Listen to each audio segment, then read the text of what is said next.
کہ اکثر اوقات یہ پڑھا کرو لا حول ولا قوت الا باللہ. کیا پڑھا کرو؟ الا باللہ، لا حول ولا قوت الا باللہ. لا حول ولا قوت الا باللہ کا معنی کیا ہے؟ اس کی فضیلت کیا ہے؟ یقین جانیے، میں نے یہ جملہ 2 دفعہ کہا، اکثر کو یاد ہوگا اور کئیوں کو بچوں کو 2 دفعہ سننے سے بھی کیا ہو گیا ہوگا؟ یاد ہو گیا ہوگا. لیکن کمال اس جملے کا، فضیلت اس جملے کی، عظمت اس جملے کی یہ ہے، نبی کریم نے فرمایا اکثر اوقات بندہ غمگین رہتا ہے. ایک غم ہے، ایک ہم ہے. کیا؟ 2 لفظ ہوتے ہیں، ایک ہم اور ایک غم. غم اس کو کہتے ہیں جو آپ کو کوئی دکھ غم پہنچے جس کا سبب معلوم ہو. بیٹا مر گیا ہے، غم آ گیا. نقصان ہو گیا، غم آ گیا. رشتہ دار مر گئے، غم آ گیا. لڑائی ہوئی، کوئی غم سبب معلوم ہو جس کا، وہ ہے غم. اور کبھی کبھی بغیر کسی وجہ کے ویسے ہی دل پہ غم آ جاتا ہے. اس کو ہم کہتے ہیں. کیا؟ عربی میں اس کو ہم کہتے ہیں، ہا میم ہم. اس کو ہم، جس کا سبب نہیں. کی بندے ہوتے ہیں بھائی آپ کو پریشان لگ رہے ہیں، کو غمگین لگ رہے، کہتے ہیں پتہ نہیں، کوئی سبب بھی مجھے معلوم نہیں، بس دل کیا ہے؟ غمگین رہتا ہے. تو اس ہم کا علاج یہ ہے، نبی کریم نے فرمایا لا حول ولا قوت الا باللہ پڑھا کرو. اللہ غم بھی دور کر دے گا، اللہ ہم بھی دور کر دے گا.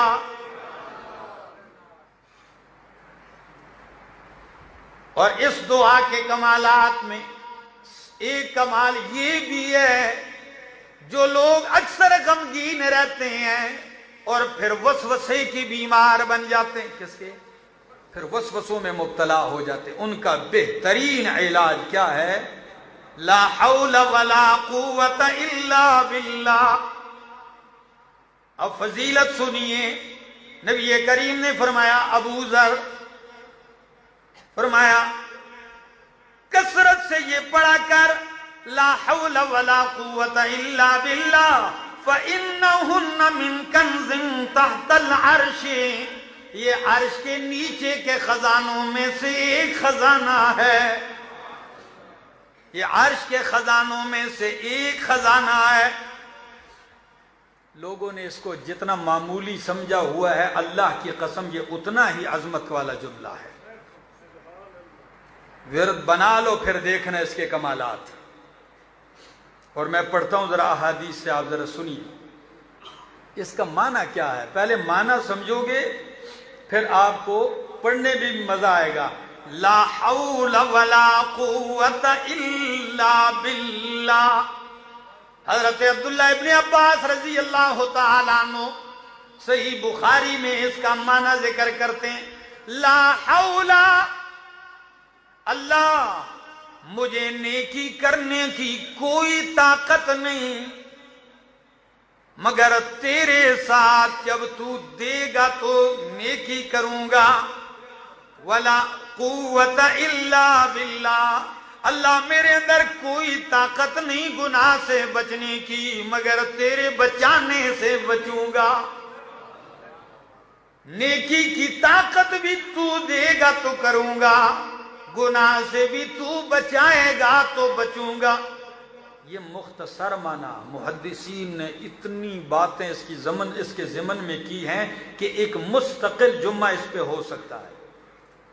یہ کلمہ توحید بھی اس کو سمجھ لو کہ میری کوئی طاقت نہیں، کسی کی کوئی طاقت نہیں، الا باللہ، لا حول ولا قوت الا باللہ.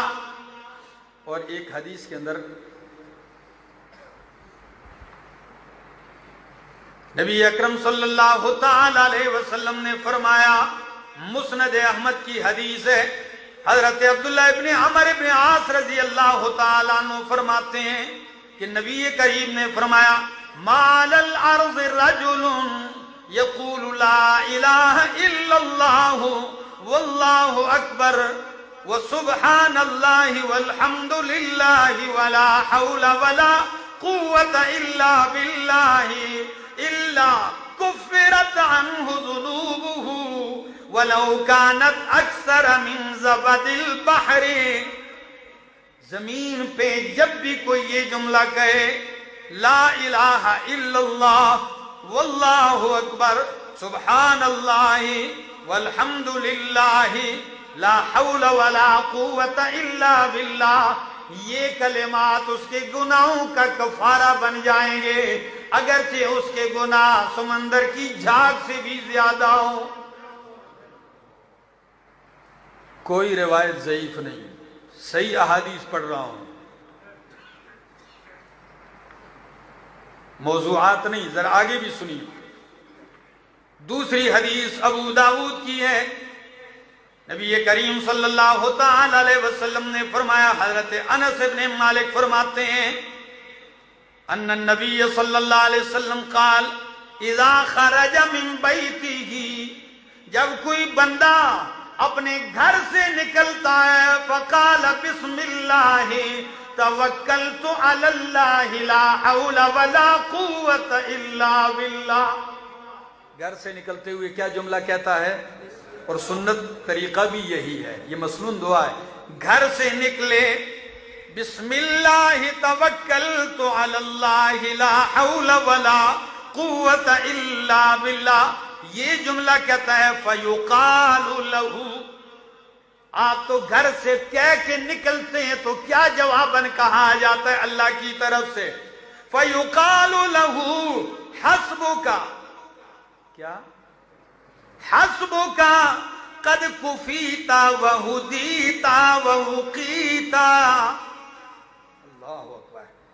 حسبک تیرے لیے یہی کافی ہے، قد کفیت تیری کفایت کر دی گئی ہے، وہدیت تیری رہنمائی کر دی گئی ہے، ووقیت تجھے ساری تکلیفوں شروں سے بچا لیا گیا ہے. خدا کے بندو روزانہ گھروں سے نکلتے ہو، دکان جا رہے ہو، تجارت کر رہے ہو، سفر پہ جا رہے ہو، ڈیوٹی پہ جا رہے ہو، اپنے گھر سے نکلتے ہو، فتنے کے اس دور میں پریشانیاں لے کے آتے ہو. گھر سے نکلتے ہو ماں باپ پریشان ہیں، گھر سے نکلتے ہو بیوی بچے پریشان ہیں، خدا جانے کیا ہوگا، کیا پیش آئے گا. نبی کریم کی یہ معصوم دعا کیوں نہیں یاد کرتے ہو، کیوں نہیں پڑھتے ہو؟ مسلمانوں، آپ کی خیر اور بلائیاں پیغمبر نے اپنی زبان میں جمع کر دی ہے، اپنے کلمات میں. مسلمان پریشان ہے، اس کی پریشانیوں کا مداوع 1400 سال پہلے پیغمبر نے بتا دیا ہے. گھر سے نکلو بسم اللہ توکلت علی اللہ لا حول ولا قوة. جب یہ جملہ کہتے ہو اعلان ہوتا ہے قد ہدیت وکفیت ووقیت، تجھے بچا لیا گیا، تیری کفایت کر لی گئی ہے، تیری رہنمائی کر لی گئی ہے. شیطان بھی نکلتا ہے اس کے ساتھ. تو جب یہ اعلان شیطان سنتا ہے پیچھے ہٹ جاتا ہے. سنیے ذرا. وہدیت تو فیلقی الشیطان شیطانا آخر، ایک شیطان دوسرے سے ملتا ہے. او بھائی کیوں پیچھے ہو گئے ہو، جاؤ نا اس بندے کے ساتھ لگ جاؤ گمراہ کرنے کے لیے. تو شیطان کہتا ہے، وہ لفظ کیا ہے نبی کریم نے جو ذکر کیے، شیطان دوسرے شیطان سے کہتا ہے فَيَقُولُ لَهُ كَيْفَ لَكَ بِرَجُلٍ قَدْ كُفِيَ وَهُدِيَ وَوُقِيَ. او شیطان، تیرا کیا بس چلے گا اس بندے پر جس کی کفایت اللہ نے کر دی، جس کی رہنمائی اللہ نے کر دی، جس کو حفاظت میں اللہ نے لے لیا ہے. اس کے پیچھے جانے کا کیا فائدہ؟ یاد کر لو میرے دوستو، یاد کر لو یہ دعا. اس کا لطف دیکھو گے. لا حول ولا قوت الا باللہ کثرت سے پڑھا کرو، یہ جنت کے خزانوں میں سے خزانہ ہے. اور ایک حدیث اور بھی سن لی. الا ادلک علی باب من ابواب الجنہ. حضرت قیس بن سعد بن عبادہ فرماتے ہیں کہ ان کے باپ نے انہیں نبی کریم کی خدمت کے لیے بھیجا. میں نبی کریم کا خادم بن کے آیا، پاس رہا، میں نے 2 رکعتیں نماز پڑھی. صلیت رکعتین، بیٹھا ہوا تھا 2 رکعتیں پڑھ کر، نبی کریم پاس سے گزرے، یوں پاؤں سے مجھے ہلایا شفقت سے. میں بیٹھا ہوا تھا، یوں پاؤں مار کے فرمایا الا ادلک علی باب من ابواب الجنہ، او میرا خادم، کیا تجھے میں جنت کے دروازوں میں سے ایک دروازے کی رہنمائی نہ کر دوں؟ میں نے کہا ضرور. فرمایا قال لا حول ولا قوت الا باللہ. جنت کے دروازوں میں سے ایک دروازہ ہے، مسند احمد کی یہ حدیث ہے. کتنی احادیث سنا چکا ہوں آج کے اس ایک حدیث کی تشریح میں. یہ جملے کہا کرو، اس کا ورد اپنا لو، دنیا اور آخرت کی بھلائیاں ہیں. اور رات کو جب بندہ ڈر جائے، جاگ جائے اور لا حول ولا قوت الا باللہ یہ جملہ کہے، پھر اٹھ کے وضو کر لے، نماز پڑھ لے. نبی کریم صلی اللہ علیہ وسلم نے فرمایا نماز پڑھی، نماز بھی قبول، جو دعا مانگے گا دعا بھی قبول ہوگی. کون سا جملہ ہے؟ لا حول ولا قوت الا باللہ. لوگوں نے اس کو مصیبت کا جملہ سمجھ لیا، فلاں مر گیا لا حول ولا قوت. او بھائی، یہ اس کے لیے جو جملہ ہے وہ ہے انا للہ وَإِنَّا إِلَيْهِ رَاجِعُونَ. استرجاع کا جملہ الگ ہے. اس جملے کو یہ مصیبت کے لیے نہیں ہے کہ آپ کسی کو مصیبت میں مبتلا دیکھو تو اس وقت یہ پڑھو. یہ نعمتوں کو حصول کرنے کی دعا ہے، یہ اللہ کی حفظ و امان میں آنے کی دعا ہے. یہ اپنے ذمے سے اتار کر اپنے آپ کو اللہ کی سپرد کر دینے کے لیے دعا ہے. اللہ عمل کی توفیق